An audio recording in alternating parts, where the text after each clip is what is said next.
Hello friends, welcome back to YouTube channel @personal tax. तो आज की वीडियो में हम डिस्कस करेंगे कि क्या आपकी गोल्ड ज्वेलरी या कोई भी सामान जो आप बैंक में रखते हैं वो सेफ है। तो आरबीआई के रूल्स इस पर क्या कहते हैं, आइए समझते हैं।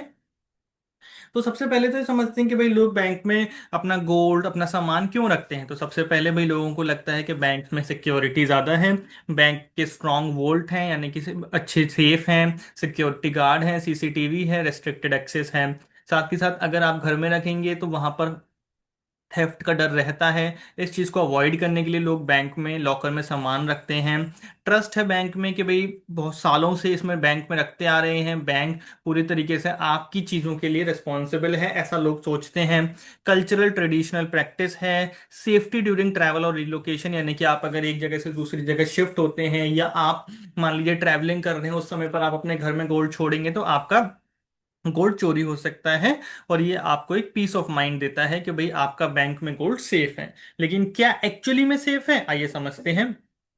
तो सबसे पहला जो बड़ा बिगेस्ट मिथ है बैंक लॉकर्स के लिए कि भाई gold kept in bank locker is 100% safe and fully protected by bank, ऐसा लोगों का सोचना है। लेकिन ऐसा बिल्कुल नहीं है। जो गोल्ड आप बैंक में रख रहे हैं उसका कोई इंश्योरेंस नहीं है। जो भी सामान आप लॉकर में रख रहे हैं उसका कोई इंश्योरेंस नहीं है। Bank do not even know what valuables are kept inside. Bank को जब पता ही नहीं है भाई, जब भी आप अपने बैंक के लॉकर में सामान रखने जाते हैं बैंक वाले थोड़ी ना देखते हैं कि आपने क्या सामान रखा। तो इसीलिए बैंक का जो कंपनसेशन है वो लिमिटेड है, ना कि आपका सामान जो उसमें रखा है उतना है। अगर कुछ भी ऐसा होता है तो बैंक आपको सिर्फ और सिर्फ लिमिटेड कंपनसेशन देगा, और कुछ केसेस में तो कुछ भी नहीं देगा। तो चलिए समझते हैं क्या है आरबीआई के रूल्स, क्या कहते हैं बैंक लॉकर सेफ्टी के बारे में। सबसे पहला जो रूल है वो कहता है banks are custodian and not insurer, यानी कि बैंक सिर्फ और सिर्फ कस्टोडियन है, यानी कि बैंक आपका सिर्फ सामान रख रहे हैं, इंश्योरेंस नहीं करा रहे हैं, आपको सिर्फ स्पेस दे रहे हैं। They do not know what valuables are stored. Responsibility largely lies with the locker holder.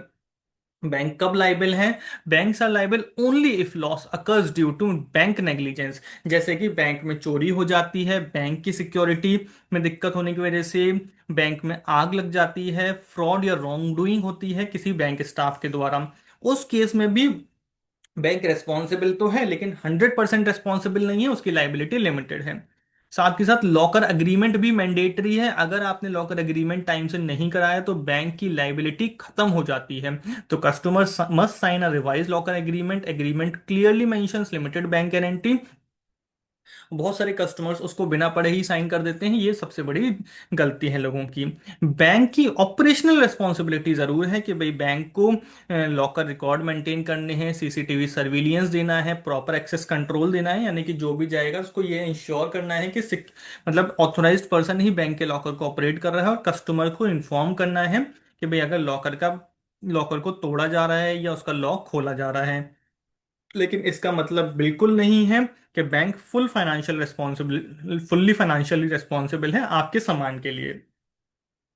तो अगर आपके सामान को कुछ भी होता है बैंक की गलती से, तो लिमिटेड कंपनसेशन रूल लगता है। क्या?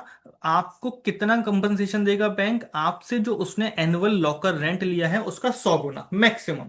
यानी कि मान लीजिए कि आपका लॉकर रेंट बैंक ने 3,000 रुपये लिया है साल में, तो मैक्सिमम कंपनसेशन बैंक आपको देगा 3 लाख रुपए का।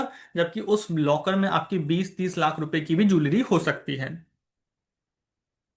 जीरो लाइबिलिटी कब है बैंक की? जब बैंक की कोई गलती नहीं है, यानी कि लॉस हुआ है, कोई भी इवेंट जो कि बैंक के कंट्रोल से बियॉन्ड है, या नेचुरल कैलेमिटीज की वजह से है, अर्थक्वेक की वजह से है, फ्लड की वजह से है, फोर्स मैज्योर इवेंट्स, यानी कि जिन पर बैंक का कोई कंट्रोल नहीं होता है। अब सवाल आता है कि भाई ये तो हमें पता चल गया कि बैंक की रिस्पॉन्सिबिलिटी नहीं है, तो फिर अब क्या करें अपनी ज्वेलरी को, अपने सामान को प्रोटेक्ट करने के लिए? तो हमेशा एक सेपरेट ज्वेलरी इंश्योरेंस लीजिए, जिसमें थेफ्ट, फायर, नेचुरल कैलेमिटीज का कवरेज कराइए। प्रीमियम डिपेंड करेगा on value value of jewellery. वो होम इंश्योरेंस राइडर भी हो सकता है या स्टैंड अलोन पॉलिसी भी हो सकती है। अब उस इंश्योरेंस को लेने के लिए आपके पास जो भी सामान आपने खरीदा है उसके बिल होने चाहिए, वैल्यूएशन सर्टिफिकेट होने चाहिए, साथ ही साथ फोटो होने चाहिए। और साथ के साथ पीरियोडिकली रिव्यू करिए अपने लॉकर एग्रीमेंट को, पीरियोडिकली अपडेट कराइए, जिससे कि जो लिमिटेड लाइबिलिटी है एटलीस्ट वो तो आप बैंक से ले ही पाए, लिमिटेड कंपनसेशन। की टेक अवे क्या है आज की वीडियो के? बैंक लॉकर सेफ हैं लेकिन फुल्ली इंश्योर्ड नहीं है, कंपनसेशन लिमिटेड है, इंश्योरेंस ही आपका एक रियल प्रोटेक्शन है। Do not rely blindly on bank lockers, insure your gold jewellery today. Thank you very much. Please subscribe to our YouTube channel @personal tax for personal tax and personal finance updates. Thank you very much.